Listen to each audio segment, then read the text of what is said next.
dianugerahi pemuda prestasi dari Gubernur Sumatera Selatan. Iya. Terus di 2023 ini alhamdulillah baru kemarin juga sudah rilis dan sudah fix mewakili Sumsel untuk pemuda pelopor di Kemenpora. Kadangan bule yang kita ajak ngomong juga pronunciation-nya belum tentu benar gitu loh. So, ya ngomong aja nggak apa-apa gitu. Halo Polkomster, balik lagi di IPK 4.00. Balik lagi dengan aku Septia Maharani. Dan hari ini kita kedatangan tamu spesial nih. Boleh diperkenalkan dulu Kak, dengan siapa? Hai semuanya, aku Kevin Diandra, bisa dipanggil Kevin. Oke. Kak Kevin, kita langsung aja ya, nggak usah Boleh. ini. Aku mau tanya dong, kegiatan sekarang ngapain aja? Kalau dibilang kegiatan cukup banyak, waduh kayak sibuk banget kesannya. Iya. Tapi kegiatan utamanya sekarang aku jadi VP Strategic and Development di Serangkai Group. Jadi itu salah satu digital agency, IO juga di Sumsel. Terus juga ada beberapa organisasi juga yang aku pegang kayak Indonesia Youth Diplomacy sama Indonesia Next Leader. Kurang lebih itu kegiatannya. Oke. Yang paling sering dijalanin sekarang itu yang mana? Kalau komersil yang paling sering ya Serangkai Group sih sekarang. Serangkai Group itu apa sih? Iya, jadi kalau Serangkai Group teman-teman mungkin akhir-akhir ini baru kenal juga dengan kita Iya. karena kita baru go public. Oke. Kita habis ngadain konser juga kemarin, Serangkai Live namanya. Jadi basically memang si Serangkai Group ini kita ada event organizer, kemudian ada digital marketing, terus juga ada foodnya juga, ada makanan juga. Jadi sebenarnya kalau mau dibilang kita perusahaan apa, palu gada sih, semuanya ada semua sih. Tapi memang fokusnya kita partner pemerintah Sumatera Selatan. Jadi itu kerjanya kayak bikin baliho gitu bukan sih? Bikin baliho iya, kreatif konten iya, branding juga, bikin event juga, all of them lah jadi satu. Oke. Terus mungkin kakak ada kegiatan lain gitu? Ya, kegiatan lain sebenarnya aku juga ada commercial agency untuk pegang social media, tapi yang non pemerintahan namanya Paste.co dan Main Kreatif. Jadi memang biasanya teman-teman UMKM yang mau baru leading di dunia social media, kita coba bantu untuk apa namanya di Instagram terutama untuk berjualan di Instagram. Tapi terlebih dari itu juga mulai 2021 kemarin saya juga mulai aktif untuk jadi speakers terkait leadership, digital marketing ataupun hal-hal lainnya. Oke, terus tadi aku ada baca-baca sedikit nih tentang kakak. Kalau katanya kakak ini calon pemuda pelopor perwakilan Sumatera Selatan nih. Ya. Itu perwakilan apa tuh? Ya, mungkin sebelum aku jawab itu, aku mau kasih tau dulu di 2021 aku juga udah dianugerahi pemuda prestasi dari Gubernur Sumatera Selatan. Terus di 2023 ini, alhamdulillah baru kemarin juga sudah rilis dan sudah fix mewakili Sumsel untuk pemuda pelopor di Kemenpora, Kementerian Pemuda dan Olahraga. Sekarang masih dalam tahap screening, mohon doanya aja Sumsel bisa masuk 3 besar bahkan juara 1 ya. Amin. Oke, terus mungkin kakak sekarang kegiatannya kan banyak nih ya. Untuk pekerjaan kakak sendiri kita Ya, kalau pekerjaan sehari-hari memang sebagai Vice President and Strategic di Serangkai Group tadi. iya. Terus aku juga founder di Pasta.co. Jadi memang kegiatan sehari-hari untuk dari segi kerjaan memang di dunia agensi sih sebenarnya. Terus kakak juga buka ini ya, kelas public speaking. Kelas public speaking belum, tapi biasanya diundang orang aja untuk jadi speakers. Tapi mohon doanya aja tahun depan bisa buat public speaking school. Oke. Untuk kedepannya kakak ada planning nggak? Terus aku dengar nih, kakak mau berangkat gitu ya ke Dubai ya, ke Batam. Itu Betul. gimana tuh? Ya, yang ke Dubai itu sebenarnya kemarin hal yang seperti ini tuh aku lakuin dulu pada saat kuliah. Jadi mungkin sekitar 5-6 tahun lalu ya, posisinya udah lama banget nggak ikut yang begini-beginian. Di 2023 ada salah satu temanku juga bilang, adalah cobalah ikutlah yang seperti ini lagi gitu loh. Pas aku cek ternyata requirement-nya sama apa yang aku lakuin itu pas gitu loh.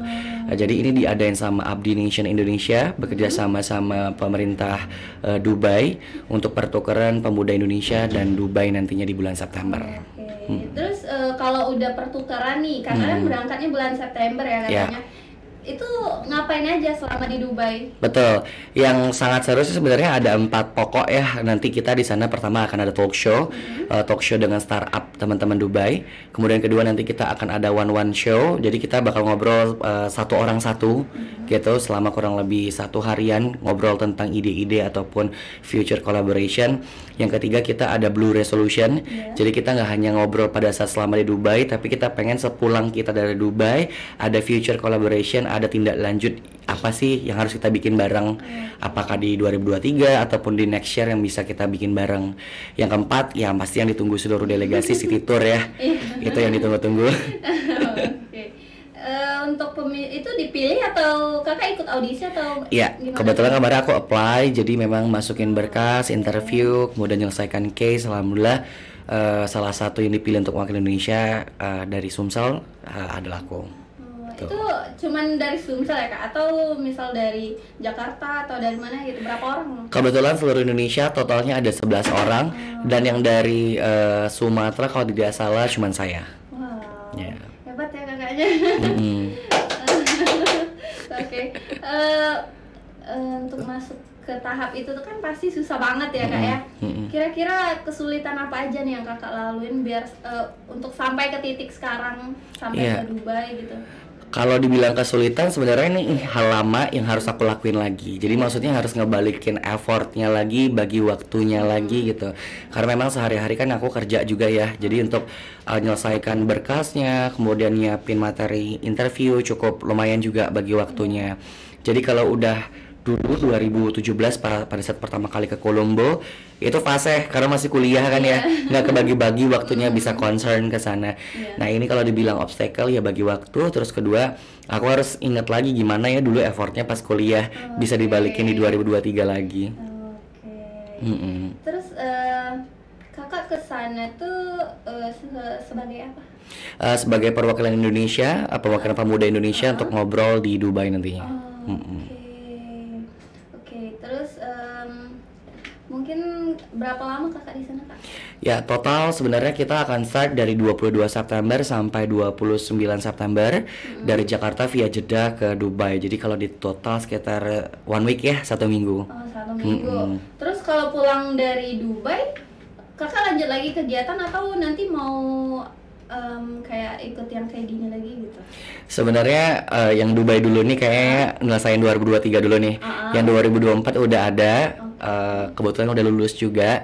Tapi memang belum aku announce aja, kemungkinan aku bakal announce di Januari karena biar exposure Dubai-nya dulu. Di 2024 spill dikit nih, pertama kali di Palcomtech aku spill itu US di pertengahan tahun depan. Ya kak, kan selain kakak menang yang ke bukan menang bisa terpilih bilang, lebih tepatnya, terpilih ya, yeah. Terpilih ke Dubai ini sebelumnya kakak udah pernah belum kayak keluar negeri gitu? Udah, dulu pada saat kuliah aku kebetulan tergabung di ALSA, Asian Law Student Association ya. Jadi kemarin ada international conference isinya anak-anak hukum se-Asia, itu di Colombo, Sri Lanka. Kemudian ada konferensi dunia, tingkat dunia juga di Melaka, Malaysia. Isinya anak-anak muda dari sekitar 98 negara seluruh dunia. Kalau yang di Colombo itu se-Asia sekitar 30 sampai 40 negara. Tapi itu dulu pada saat kuliah. Tapi cukup lupa. Pas kuliah juga udah kayak gitu tuh. Keren banget loh kak. Betul. Keren. Oke, mungkin mungkin kakak setelah kuliah nih, ini kan kakak berarti banyak aktivitasnya setelah pas kuliah ya. Betul. Terus setelah kuliah kakak pernah nggak sih mikir kayak abis ini kerja apa ya? Betul. Bener-bener. Jadi sedikit cerita flashback ke belakang, aku kebetulan hukum internasional dulu kuliahnya. Jadi dulu cita-citanya pengen jadi diplomat, sempat magang juga di Kemenlu, Kementerian Luar Negeri sekitar 6 bulan sampai 8 bulan. Mulai oke nih, kayaknya bisa nih jadi diplomat karena setiap hari kan ngobrolnya sama diplomat nih. Tapi ternyata takdir mengatakan lain, aku ditarik oleh salah satu provider nasional juga. Dulu lucunya saya belum terjun di dunia kreatif nih dulu. Pada saat di provider itu pertama kali disuruh untuk pegang digital marketing, bikin konten atau apa. 2017 lah kalau tidak salah. Pada saat 2017 itu saya ngerasa jam 1 malam kok saya nggak capek ya ngerjain ini gitu loh. Saya kayak masih fun aja gitu. pas saya tekuni saya baru sadar bahwa wah ini kayaknya passion nih, hobi yang dibayar gitu. Makanya semenjak dari Telkomsel, sebut aja pada saat itu, bukan sebut aja ya, memang Telkomsel, kayaknya saya mulai cinta nih sama bidang digital marketing gitu loh. Jadi memang saya sedikit melipir dari sarjana hukum ke dunia kreatif. Jadi melenceng ya. Agak melenceng dikit. Tapi pas di 2020 langsung aku lock untuk certified digital marketing. Jadi nggak hanya hobi aja, tapi ada hitam di atas putih yang diakuin juga. Kakak setelah lulus yang tadi kan, yang kata aku pekerjaan pertama kakak tuh apa sih? Ya, pekerjaan pertama aku sebenarnya di Telkomsel tadi.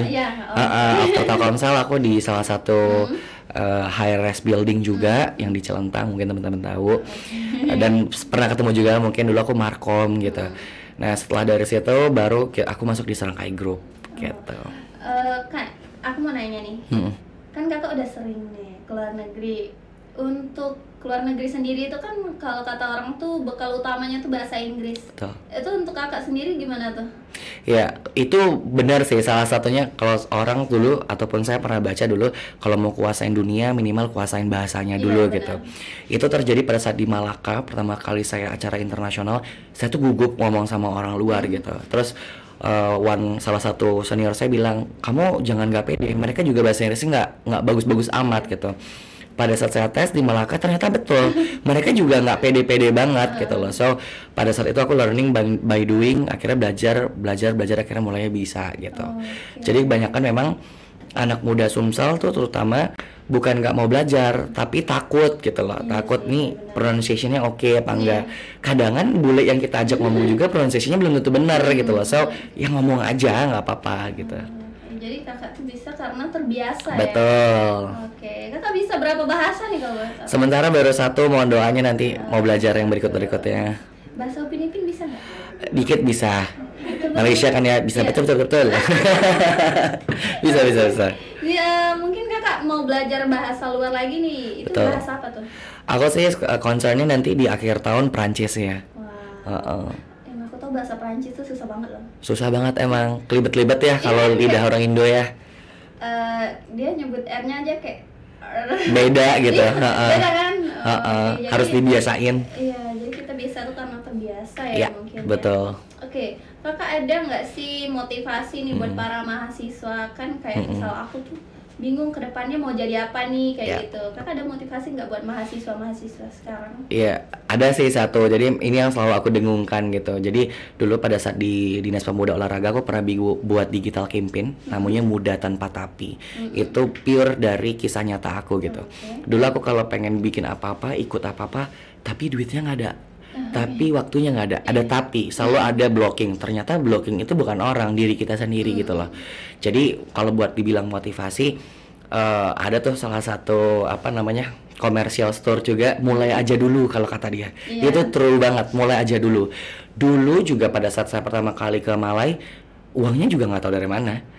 Saya mulai aja, saya apply aja, terus tiba-tiba lulus, akhirnya jalannya ada gitu. Tapi kalau kita nggak apply, gimana mau cari sponsorship dan lain-lain gitu. So motivasinya adalah blocking your first enemy is you sebenarnya, bukan orang gitu loh.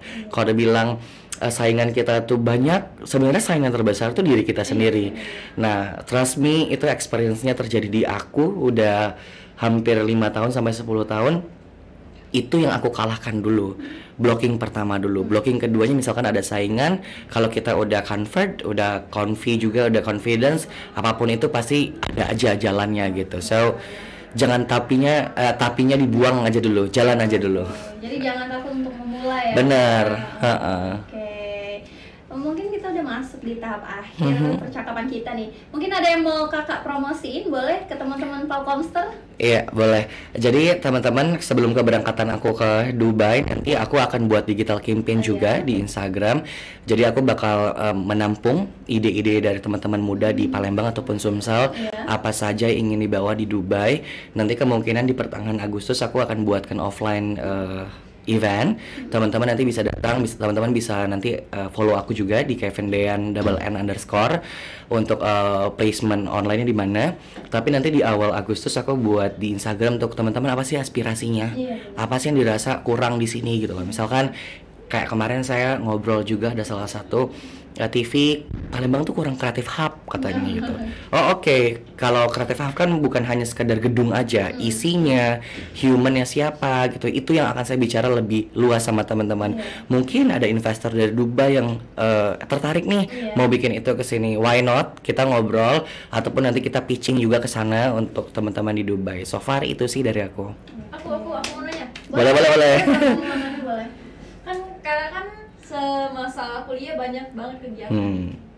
Gimana cara kakak memfleksibelkan waktu sehingga kuliah jalan, kegiatan jalan, Betul. tapi nilai tetap bagus, tetap aman? Ya, kayaknya nomor 3 nggak bagus-bagus amat ya, tapi lumayan gitu. Maksudnya nggak sampai yang top off gitu, tapi aman maksudnya. aman kalau dibuka masih senyum orang gitu. Kalau dibilang cara bagi waktunya, saya top priority sih. Dari dulu memang top priority saya itu kuliah gitu. Walaupun memang kuliah saya dulu cukup lama kelarnya gitu, karena memang pernah stop out gitu karena ke Kolombo dan lain-lain. Nah, balik lagi ke tips and tricksnya adalah teman-teman harus tahu dulu top priority gitu. Kalau kuliahnya dibiayai sama orang tua, basically sebenarnya harus fokus ke situ dulu 70%. Kalaupun ada side kerjaan nggak apa-apa, tapi jangan sampai ngeganggu kuliah gitu. Kalau aku dulu memang kuliah sama side aku itu 50-50. Kadang suka tabrakan juga gitu loh. Nah, untuk ke real tricksnya adalah karena aku orangnya pelupa gitu ya. Dikit aja nih orang ngomong apa ataupun ada kerjaan di minggu depan, aku selalu taking notes sih. Jadi karena aku pelupa juga ya orangnya. Misalkan Pak Kontak nih hari ini gitu, saya pasti taking notes. Even nanti berubah ataupun stay di tanggal tersebut, itu udah kecantum di notes saya, automatically kecantum di sini saya juga gitu. Nah, anak-anak muda tuh suka iya lupa gitu loh. Pas hari H gelabakan gitu. Nah, how to prepare-nya adalah taking notes dulu, teman-teman mau pretelannya apa baru breakdown. Gitu sih kalau dari aku. Jadi intinya semuanya dicatat dulu. Dicatat sama tahu prioritasnya apa gitu.